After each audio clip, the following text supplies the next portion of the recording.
Burundais en exil et ceux restés au pays à travers des informations bien fouillées concernant tous les domaines de la vie du pays. Le magazine Humura Burundi est diffusé sur le web via le site de la RPA www.rpa.bi. Humura Burundi. À la présentation, Janvier Ninina Hazgue. Bienvenue chers auditeurs au magazine Humura Burundi de ce lundi 14 septembre 2020 et passons immédiatement au titre du magazine. Les Imbonerakure de la commune Burambi en province Rumonge sont accusés de procéder aux arrestations arbitraires de la population innocente. Le manque criant de bancs pupitres s'observe dans différents établissements au cours de cette année scolaire. Et les Burundais qui veulent voyager vers l'étranger déplorent les exigences du gouvernement sur les pièces et documents requis. Le développement des titres, c'est dans quelques instants. Et M. Steven Niungekwa sur la mise en onde d'ingénieur J.D. Mwemero pour la prise d'image.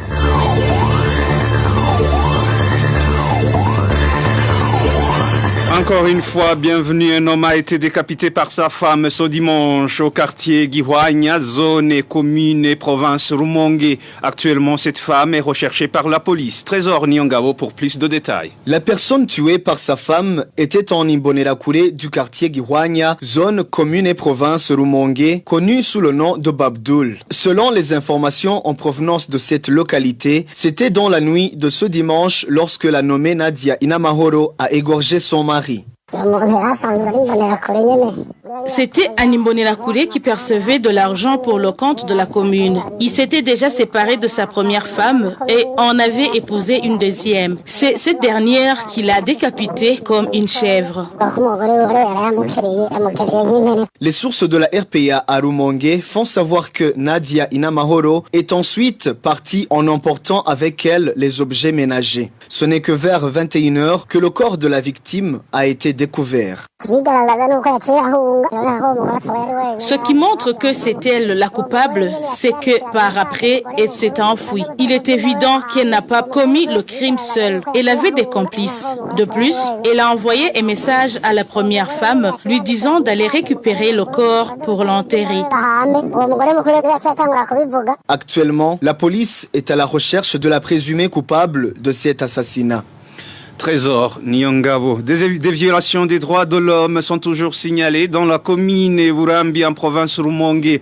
Ce dimanche, après des combats qui se sont déroulés au niveau de la colline Gisagazuba, 2 individus ont été arrêtés par la police. Les habitants de la dite commune indiquent que des Imbonerakure sont derrière les arrestations en cascade qui s'opèrent.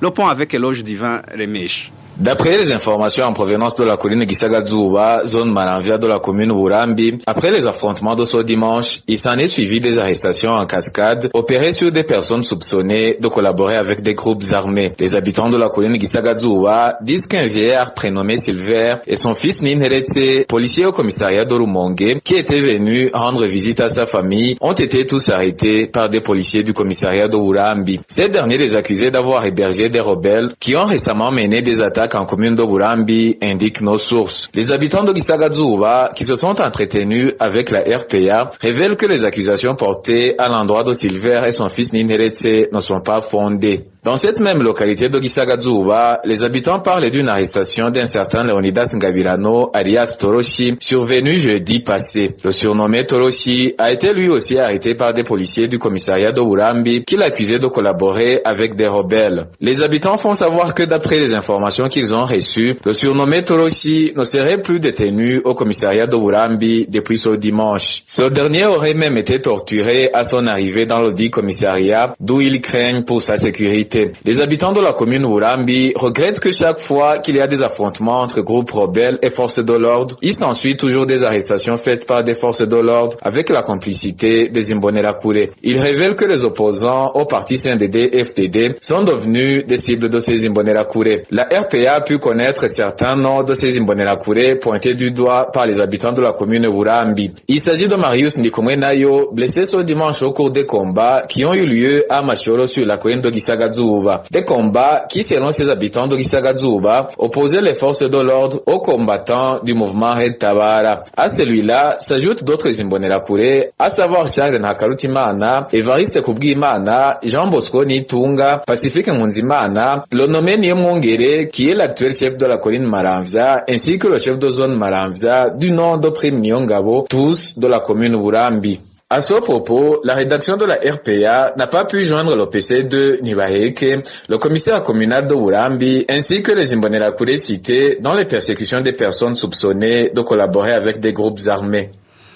Merci à Éloge Divin Remèche. 17 personnes ont été assassinées dans différentes localités du pays la semaine écoulée. Nombreuses parmi elles ont été tuées lors des affrontements entre les groupes armés et les forces de l'ordre. Le bilan hebdomadaire de la sécurité avec Emmanuel Ndaishimi. Dans la province Rumongue, 8 personnes ont été tuées lors des affrontements entre les lobeurs du mouvement Red de Tabara et les forces de l'ordre. C'était dimanche dernier dans la localité appelée Ruzibazi, située entre les communes Bugarama et Burambi. Samedi dernier, un certain Kabonajoro a été tué au cours des combats qui ont opposé les lobeurs du mouvement Red de Tabara et les militaires Silakorine Kayombe en commune Bugarama. Autres 5 personnes, dont 4 rebelles du mouvement Red de Tabara, ont été assassinés vendredi dernier au moment où les rebelles de ce mouvement s'affrontaient avec les forces de l'ordre en zone Ruteme de la commune Bugarama. En province d'Okayanza, 8 personnes ont été également tuées. 7 parmi elles étaient des Imbonerakure tués lors des affrontements entre les forces de l'ordre et les rebelles du Red de Tabara. Cela s'est passé sur la colline Nyarumanga en commune Matongo. C'était jeudi dernier. Toujours dans cette province, un enfant de 2 mois a été assassiné par sa mère sur la colline Kinga en commune Kayanza. C'était mercredi dernier. Selon les informations en provenance de cette localité, l'auteur de ce crime avait un problème mental. Vendredi dernier, en province Mwaro, un certain Donassi Bigirimana, ancien militaire ex-FAB, a été décapité par des personnes qui n'ont pas été identifiées si la colline Gatsinda de la commune Ndava. La dernière personne tuée au cours de la semaine dernière, identifiée par la RPA, habitait à mairie de Bujumbura. Jean-Marie Mbonihangouye a été victime d'une attaque à la grenade lancée à son domicile 6 à la 2e avenue en zone Buyenzi. 3 personnes ont été arrêtées pour des raisons d'enquête.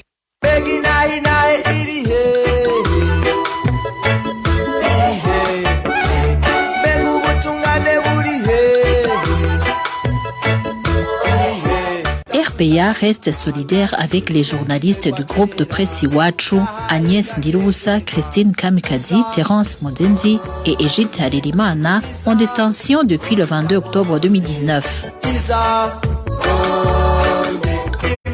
Ils ne sont victimes que de leur métier de journaliste.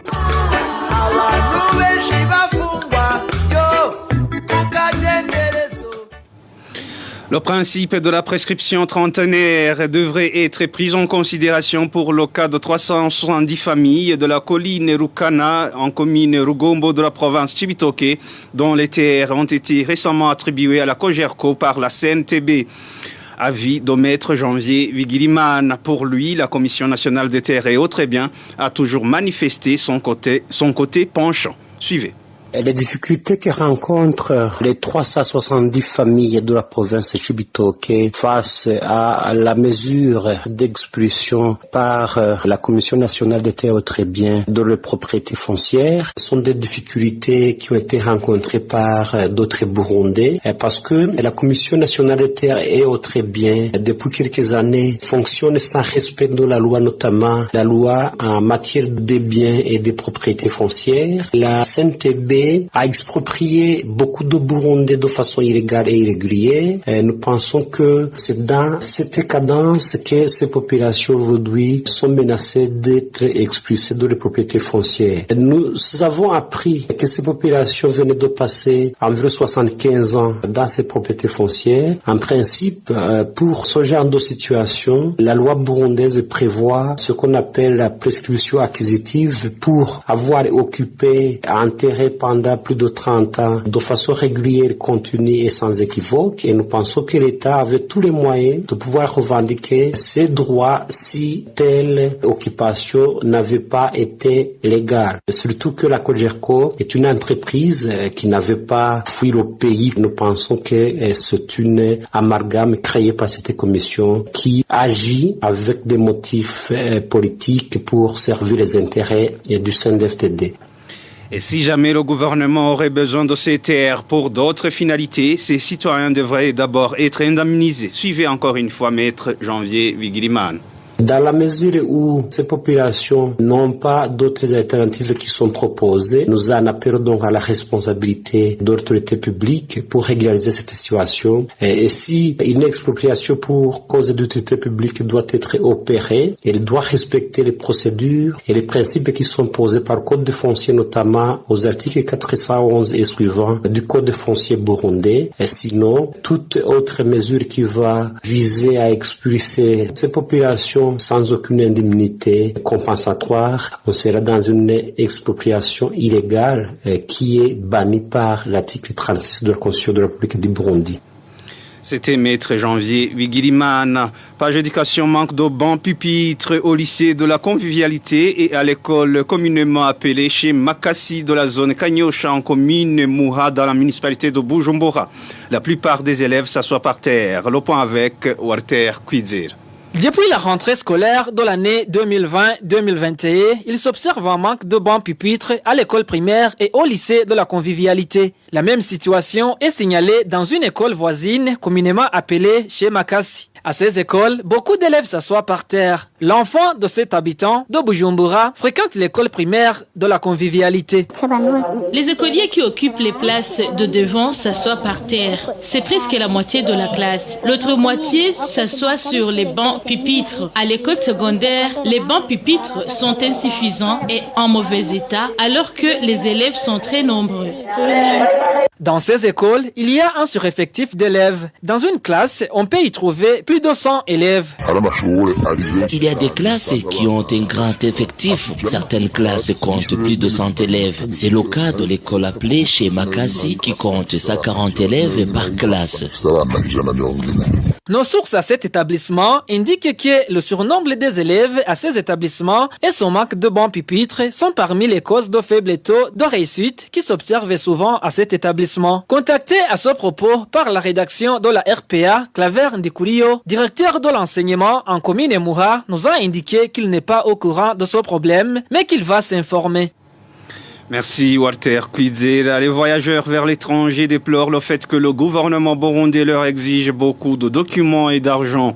Ces Burundais indiquent que parfois ils ne savent pas où s'adresser. Les détails avec Marie-Ange Ilakodze. Selon la source de la RPA, les voyageurs sont en deux groupes.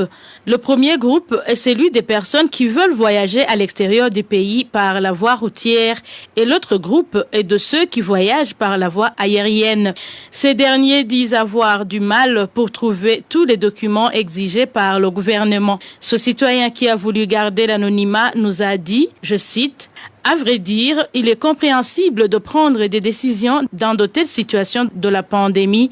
Nous remercions le gouvernement d'avoir pris en main cette situation. Le seul problème, c'est qu'il nous exige de chercher plusieurs documents dans très peu de temps. Nous sommes obligés à se faire dépister le coronavirus dans les 72 heures, soit 3 jours avant de voyager, moyennant $50 américains, et d'écrire une lettre de demande de sortie au ministère de l'Intérieur du pays. Ce qui est plus difficile, c'est que nous allons chercher des documents dans plusieurs endroits qui sont éloignés. Par exemple, nous déposons cette lettre au centre-ville, mais nous allons chercher la réponse au bureau de la police situé dans la zone Ngagara. Pour se faire dépister de la COVID-19, nous nous rendons à l'hôtel Source du Nil, mais nous allons recevoir le certificat de dépistage à l'INSP après avoir payé les $50 américains. Nous devons faire tout cela dans les 72 heures. Nous demandons que tous ces bureaux soient mis dans un même endroit pour nous faciliter la tâche. Fin de citation. En plus, ces Burundais qui désirent voyager à l'extérieur du pays disent que cette somme est énorme et qu'il est difficile de trouver les billets en dollars vu que les maisons de change ont été fermées. Ils demandent au gouvernement de revoir à la baisse cette somme, surtout que le pays se trouve dans une pauvreté extrême.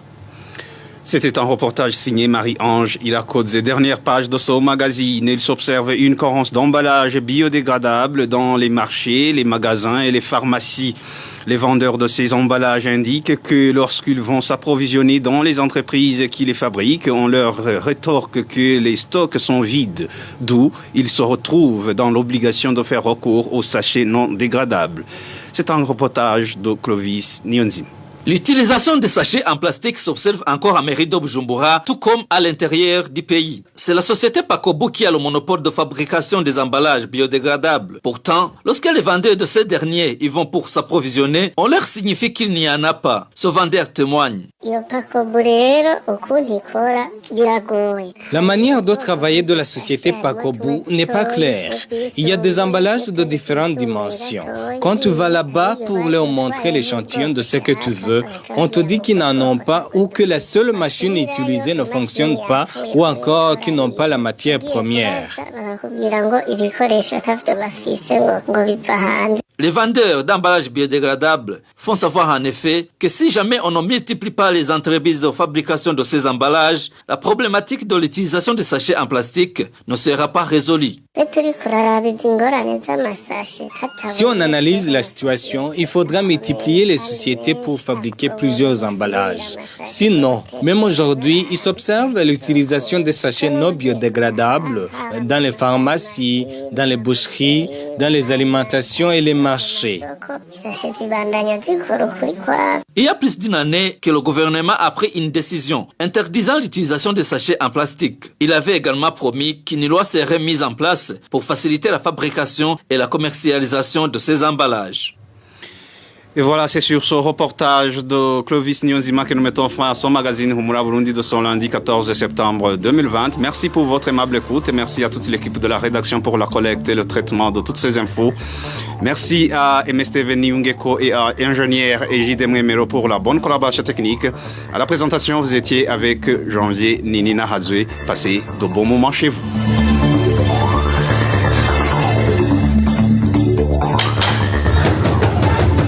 C'était le magazine Humura Burundi. Un magazine complet pour relier les Burundais en exil et ceux toujours au pays à travers une information de qualité.